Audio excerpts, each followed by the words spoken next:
खसूसी, मौजूद असातिज़ा और मेरे प्यारे साथियों, अस्सलाम वालेकुम। मैं आपको यौम जमहूरिया की तकरीर सुनाना चाहता हूँ।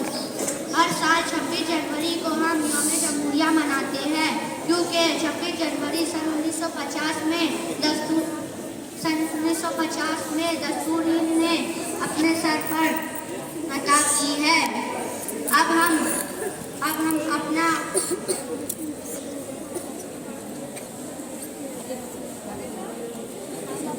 अपने सर पर दस्तूर हिंद ने अता की।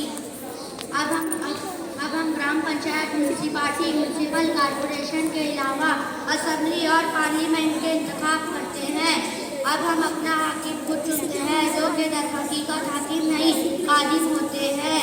अगर 5 साल में अवाम इनकी कारकर्दगी से मुतमईन ना हुए हो तो अगले इलेक्शन में इन्हें शिकस्त देकर सबक सिखा सकते हैं। दरअसल पहले हमारा मुल्क गुलाम था, मुल्क पर अंग्रेजों की हुकूमत थी।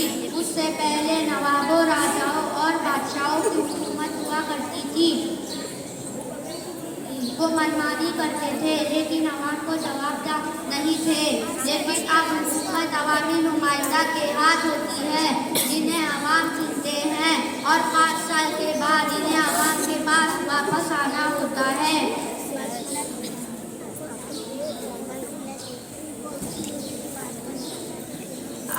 अवाम को इंतखाब किए ताकत 26 जनवरी सन 1950 में दस्तूर हिंद ने अता की है।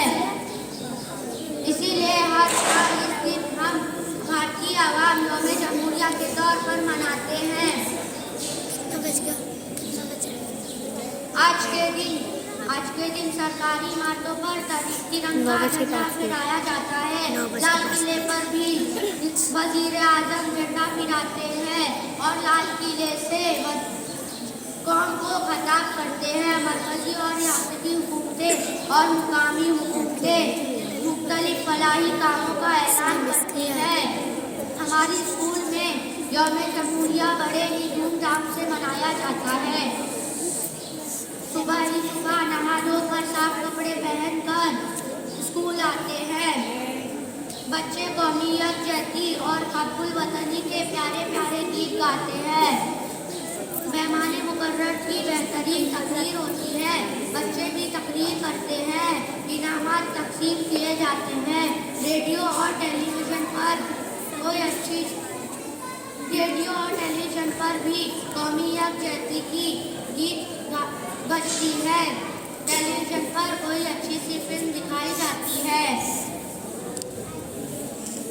अवाम में इस दिन बड़ा जोश व खरोश का होता है। अखबारात रंगीन तस्वीर के साथ कौमी लीडरों की तस्वीर और जद्दोजहद की कुर्बानी को खराज तहसीन पेश करते हैं। अस्सलाम वालेकुम।